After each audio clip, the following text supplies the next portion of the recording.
LDF എന്ന് പറയുന്ന വിവിധ രാഷ്ട്രീയ പാർട്ടികൾ അടങ്ങുന്ന കമ്മിറ്റിയുണ്ട്. CPI ഉണ്ട്, കേരള കോൺഗ്രസ് ഉണ്ട്, അങ്ങനെ വിവിധ പാർട്ടിയുണ്ട്. അതെല്ലാം കൂടെ അഭിപ്രായ രൂപീകരണം നടത്തി എന്ത് സംഭവിച്ചു എന്ന് പരിശോധിക്കും.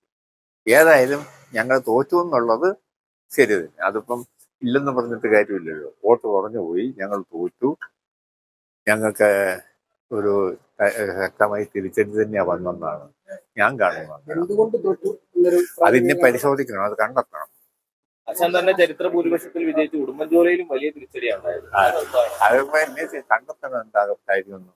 അത് നമ്മൾ ഇവിടെ മാത്രം പരിശോധിച്ചാൽ നടക്കുന്ന കാര്യമില്ല.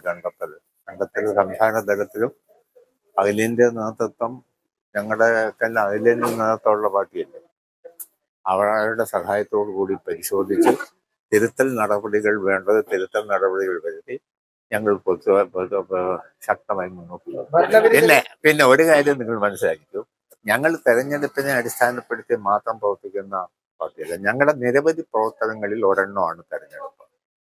ഞങ്ങൾക്കല്ലാതെ വർഗ സമരം, വിഭജന സമരം, കർഷക സംഘം, DYFI, യുവജന സംഘടന, അല്ലെങ്കിൽ പിന്നെ CITU, വിവിധ സംഘടനകളുണ്ട്.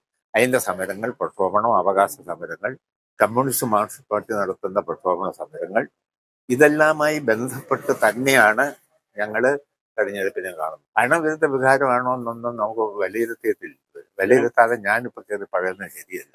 ഞാൻ ചോദിക്കട്ടെ, ഞങ്ങള് 31,305 വോട്ടിന്റെ ഭൂരിപക്ഷത്തിൽ ഞാൻ അവിടെ ജയിച്ചതാണ്. അവിടെ ജയിച്ച സ്ഥാനാർത്ഥി ഒന്ന് മാറി ഒന്നും പറഞ്ഞ് എന്തിനാ അങ്ങനെ തോക്കുന്നത്? അപ്പൊ അതിന് രാഷ്ട്രീയ കാര്യങ്ങളുണ്ട്. സംസ്ഥാന തലത്തിൽ വന്ന തിരിച്ചടിയാണ് ഇടുക്കി ജില്ലയിൽ ഉണ്ടായത്, അല്ലാതെ ഉടുമ്പൻചോല പ്രത്യേകം ഒന്നും ഉണ്ടായതാണെന്ന് ഞാൻ കരുതുന്നില്ല.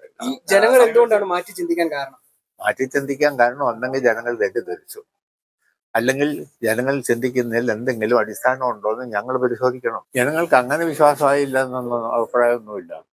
ഞാൻ ചോദിക്കട്ടെ, ഞങ്ങളല്ലാതെ വേറെ ആരാ ഉള്ളത്?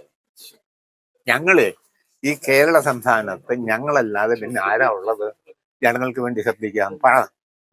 ഉമ്മൻചാണ്ടിയാണോ? ആരുടെ മകനാണോ? ആരാ പിന്നെ? കാലങ്ങളായി, പതിറ്റാണ്ട്, 50 വർഷം 60 വർഷമായി ഞങ്ങളല്ലാതെ ആരാ കേരളത്തിൽ ജനങ്ങൾക്ക് വേണ്ടി നിൽക്കുന്നത്, പൊരുതിയിരിക്കുന്നത്?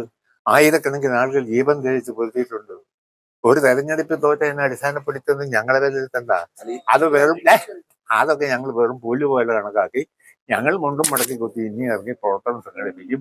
ഇതിനെല്ലാം ഞങ്ങൾ നേരിടുമെന്ന കാര്യത്തിൽ യാതൊരു സംശയവും വേണ്ട.